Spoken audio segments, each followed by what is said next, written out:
We begin from Katsina State, where no fewer than 26 people were killed today in different attacks on some communities in Danmusa, Faskari and Batsari local government areas of Katsina State.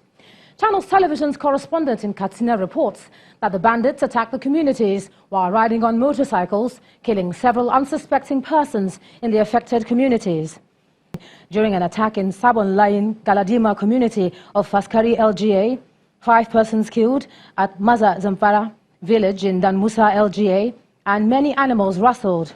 Our correspondent also gathered from some residents that bandits attacked farmers earlier today while working on farmlands in Yamgaji village of Batsari LGA, where they killed 10 people. The police spokesperson in the state, Mr. Gambo Issa, speaks on the attacks. We have woken up this morning with a distress call from Badari. We are on the place called Ergamji, the local government, where we have a reported case of banditry. GPO of the area, of the local government area, responded, and before he reached that place, already the bandits have did what they wanted to do. They killed about 13 members of that community and rescued some cows. But this resulted as, or I can say it happened as a result of what was going on at that time, because the operation of ADA has moved and responded to a village called Mara Zamparawa, the Danmusa local government. What happened at Mara Zamparawa also, some villagers were at their own farms when they were attacked by these bandits, and about 3 persons were killed and cows were roasted. 2 cows were roasted by the bandits. So we are doing our best, and we've been making a lot of successes, tremendous success that we recorded. We have arrested more than 70 suspected bandits. We've recovered, in fact, AK-47 rifles, more than 40 AK-47 rifles were recovered by this from ADA. And upon to, I can say, a large catch of arms ammunition. And from security, we turn attention to the judiciary in Lagos, where a high court sitting in Judiciary sentenced the Cameroonian cook, Leju Joel, to death today. The cook was found guilty of killing his boss, Ms. Dayo Adeleke, on December the 20th, 2016. The court found him guilty of stabbing Ms. Adeleke, the daughter of the late Brigadier General Adekola Adeleke, in the neck and heart shortly after she returned from work. According to the police, Joel was angry that she refused to give him a 2-week salary advance, which he requested for earlier that morning.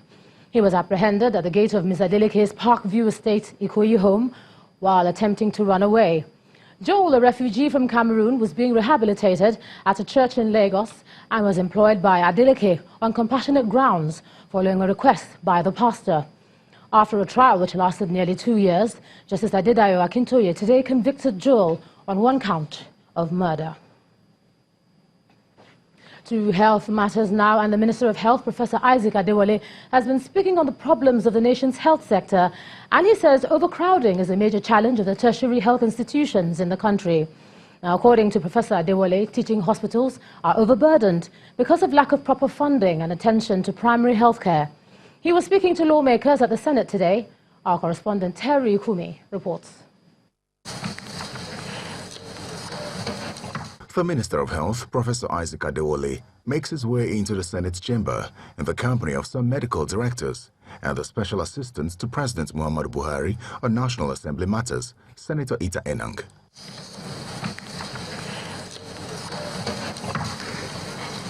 The Health Minister is honoring the invitation of the Senate to brief it on the quality of health care in the nation's teaching hospitals.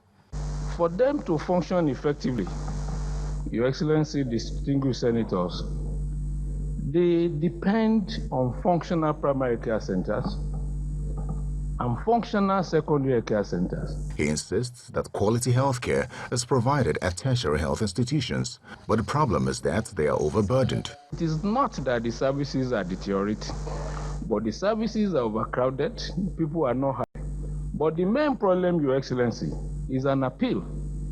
I believe that we will use this opportunity to address the problem of healthcare system, and that is the problem of the states.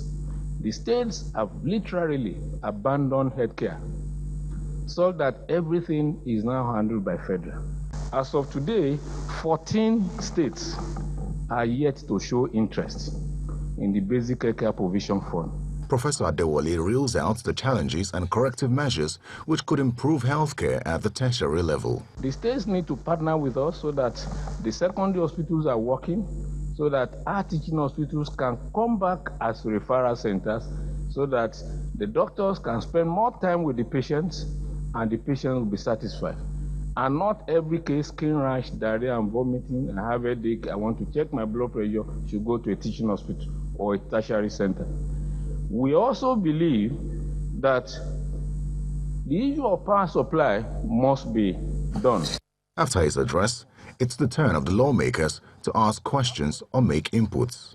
Do you think we need to have a bill, if it will work, to exempt public hospitals, federal medical centers from the kind of tariffs on water and electricity?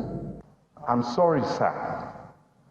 Every time I go to UCH, I was there last week.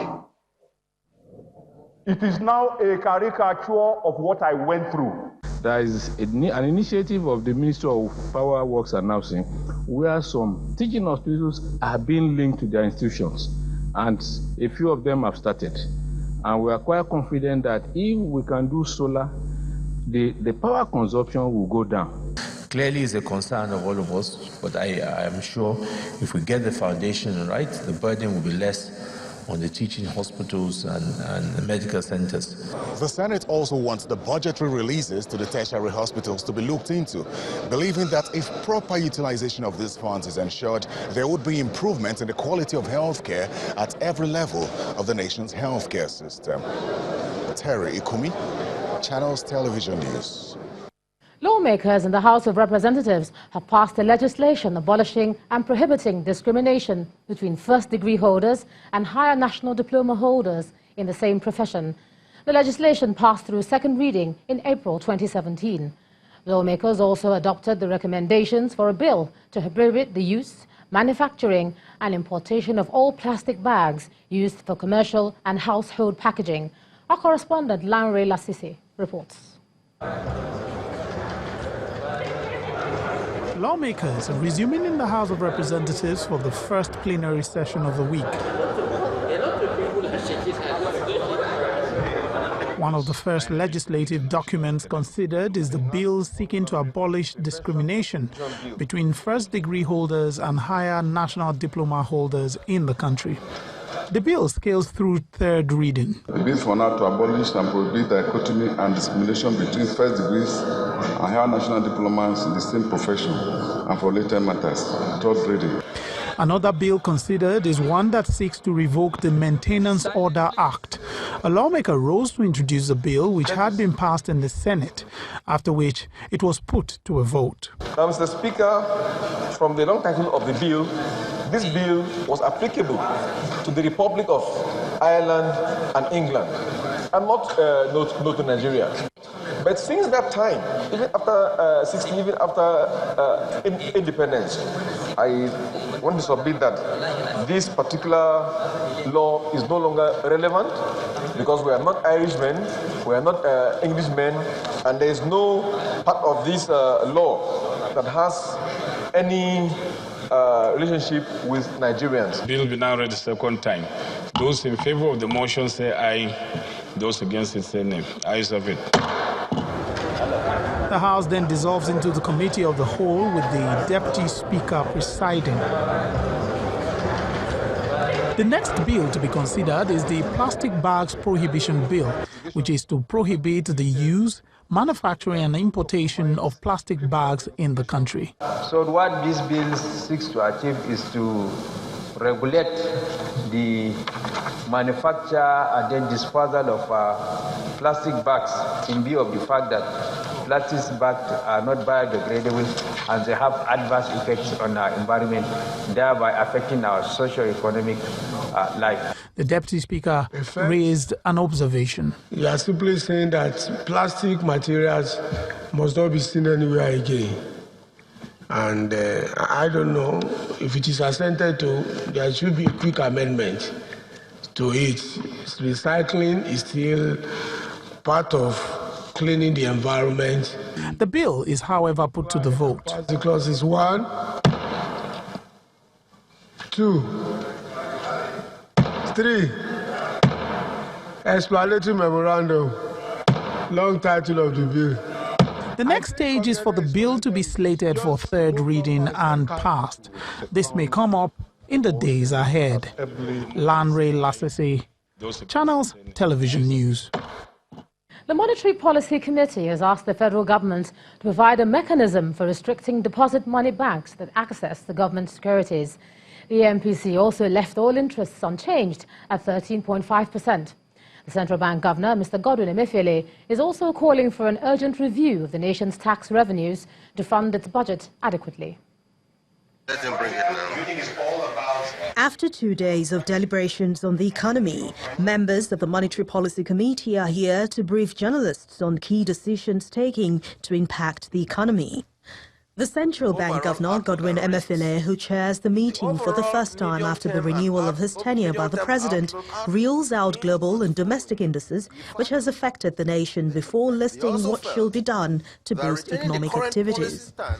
In view of the abundant opportunities available to banks for unfettered access to government securities, which tend to crowd out private sector lending, the committee called on management to provide a mechanism for limiting deposit money banks' access to government securities so as to redirect bank lending focus to the private sector, noting that this will spur the badly needed growth in the Nigerian economy. There were recommendations by the committee. These include the need to urgently build fiscal buffers through realistic benchmark for oil price budgeting, as well as speed up the recovery of failed loan facilities in the banking system.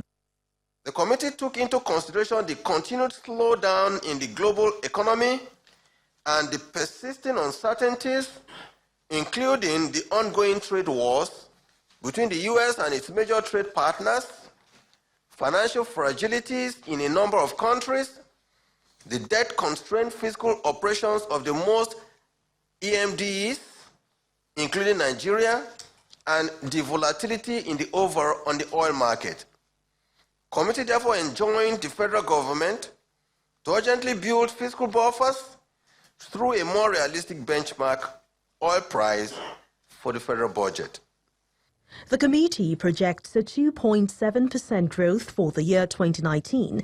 This hopefully will create room for socio-economic development, create jobs, and provide income for many.